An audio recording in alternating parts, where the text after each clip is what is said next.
Hello, and welcome back to Praying on Purpose. The other day I mentioned, somewhat in passing, the concept of makam kavua. The Gemara in Brachos Davav teaches that when a person davens, he or she should daven in a makam kavua, a set place. And this is learned from Avram Avinu, where the Torah tells us, return to the place Asher Omad Sham, where he previously stood when he davened. And this is the basis for a halacha that is recorded in Shulchan Aruch, discussed in Siman Tzadi, Tzadi Ches, that a person should always daven in a makam kavua. Now, without getting into too many of the details at the moment, I do want to say that while it is important for a person to select the same place in a particular shul or daven in the same place in one's home, there is a fair degree of flexibility. If, let's just say, there's a person whose schedule calls for davening in shul A on Shabbos and a different shul during the week, or if a person davens with a minion at work. So one does not have to, in any way whatsoever, go too far out of the way to see to it that they are always davening in the same shul. But it's more important that when a person is in a specific location, and I'll say particularly if that location is working for him or her, stick with it. Don't move around. I think it's self-evident that one of the reasons for this, perhaps on a certain level, the most important one, is that by and large, this will only help assist the person in his or her quest to be able to really, really concentrate on davening. When I move around from one place to another and I'm surrounded by a whole new set of surroundings, it's more easier to get distracted. I could look at things that I never noticed before, and they will compete for my attention. So just having the ability to be in the same place each and every day is something that over time will allow a person to remain focused. It will eliminate or at least reduce the amount of distractions that I will be facing when I'm davening. So that's on a most simple level. But what I'd like to do, at least start this morning, is I want to explore this a little bit deeper and see if perhaps we can glean maybe a little more deeper insight.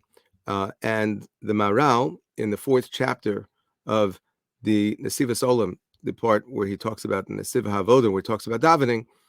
So the Maral talks about this, and in his typical style, what he shares is very esoteric in many respects, but I do think that he provides us with several thoughts which could really, really, really help anchor our davening in a very meaningful way.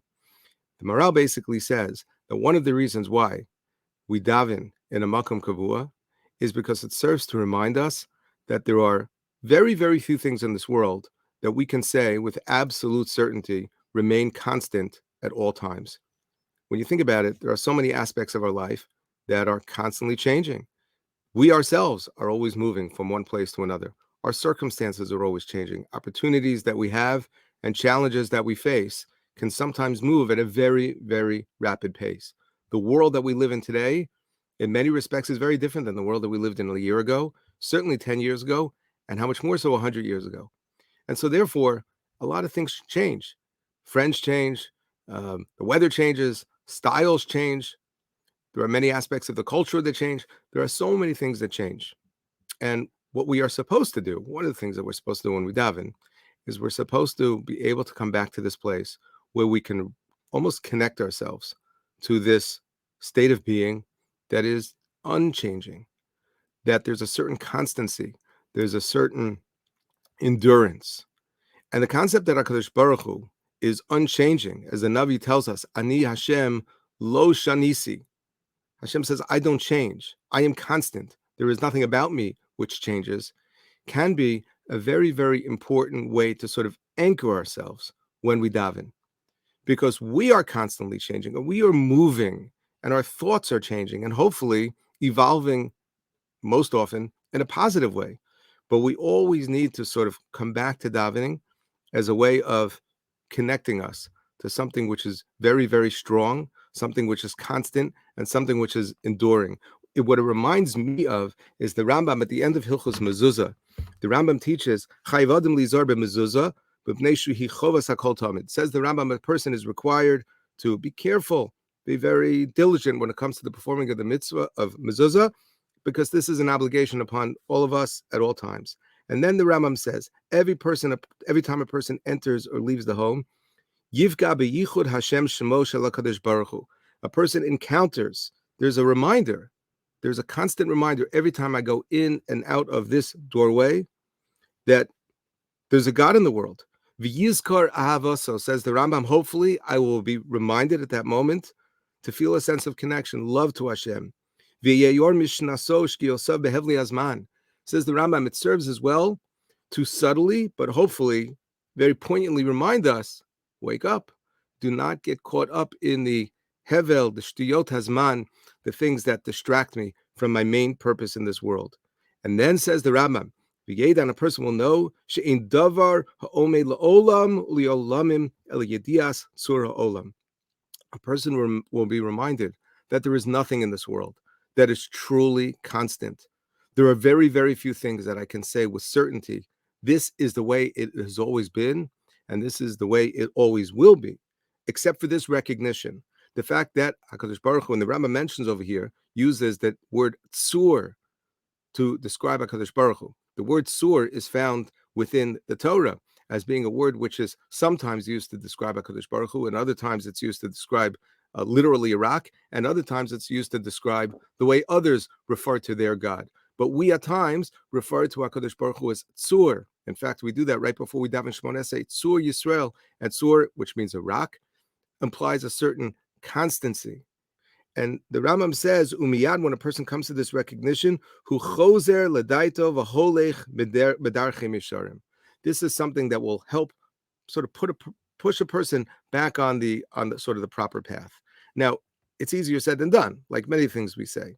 How many of us, every time we see a mezuzah, have this moment of great epiphany, and when we all of a sudden realize, wow, it's unbelievable. It's not that simple. We have to really think about this, and we have to make somewhat of a deliberate choice to focus on the mezuzah when we go in and out. But coming back to tefillah, the concept of davening in a makam kavua is there are so many things that can change around me. When I think about if a person, let's say, that has the opportunity to daven in the same shul for 5, 10, 15, 20 years, maybe more, a person can see generations that come and go. There are babies that are born, and there are people who pass away.